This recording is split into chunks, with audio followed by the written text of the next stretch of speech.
Today, we're going to talk about something that can be incredibly frustrating if you're living with MS, that feeling of your brain just getting stuck. You know exactly what I'm talking about, right?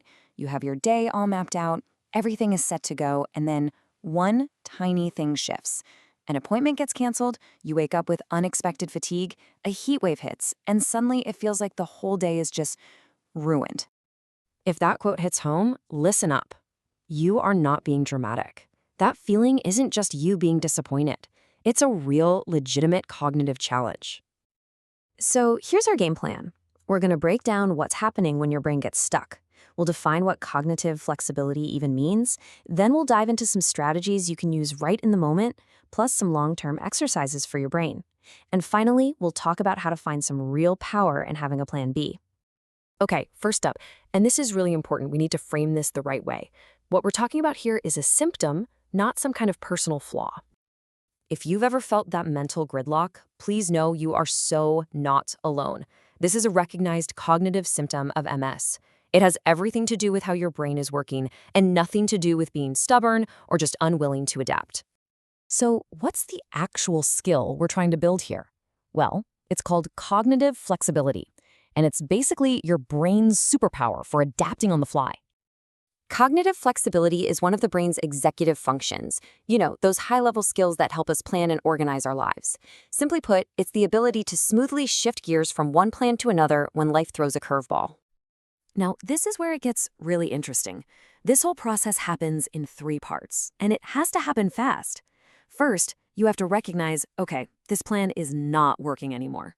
Second, you gotta hit the brakes on that old way of thinking. And third, you have to switch over to a new plan. It's that third step, the switch, that can feel almost impossible sometimes. And you know what? There's a real physical reason why that switch is so hard. This skill is handled in the frontal lobe of your brain. With MS, damage to the myelin sheath can slow down the signals in that area, making that quick switching process a lot more difficult. So again, this isn't about willpower. It's about wiring. Okay, let's get practical. What can you actually do in the heat of the moment when you feel that mental gridlock setting in? Here are 2 super simple but really effective strategies. First, the stopping second. Seriously, just pause. Stop whatever you're doing, take one single deep breath, and just let that tension go. The second tool, write it down.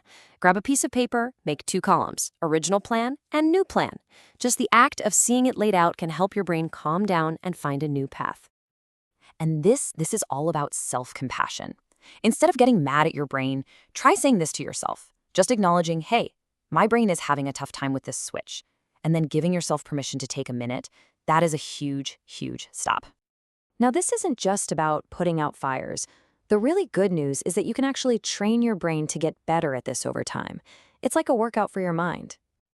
So think of these as reps at your brain gym. You can play games where you change the rules halfway through, or do little exercises where you force your brain to recategorize things over and over. And that last one, proactive planning, that one's a game changer. Here's a perfect example. Say you're playing a card game where everyone knows 10 is the highest card. Then bam, new rule. Now the 2 is the highest card. Your brain is going to fight it at first, but forcing yourself to make that mental shift is exactly the kind of practice that strengthens those flexible thinking pathways. And here's a great real-world example. A content creator with MS actually builds this into their workday. They'll intentionally switch from a creative task like editing to a more logical one like finding an image. It's that deliberate practice that builds up that switching muscle. All right, let's bring this all home. This is about more than just coping. It's about finding real power in your ability to be flexible. And here's the secret sauce. When you create a backup plan before you even need one, you're doing your brain a massive favor. Just knowing you have a plan B calms your whole nervous system down, which makes it so much easier to actually be flexible when things go sideways. Honestly, if you take away just one thing today, let it be this. Flexibility doesn't start with fighting your brain. It starts with compassion. Understanding that your brain is working hard and navigating the challenges of MS, that is the absolute foundation for building more resilience. So I'll leave you with a little challenge. Look at your week ahead. What's one thing, just one, that you could create a simple plan B for right now? Because preparing that little backup plan might just be the most powerful, flexible thing you do all week.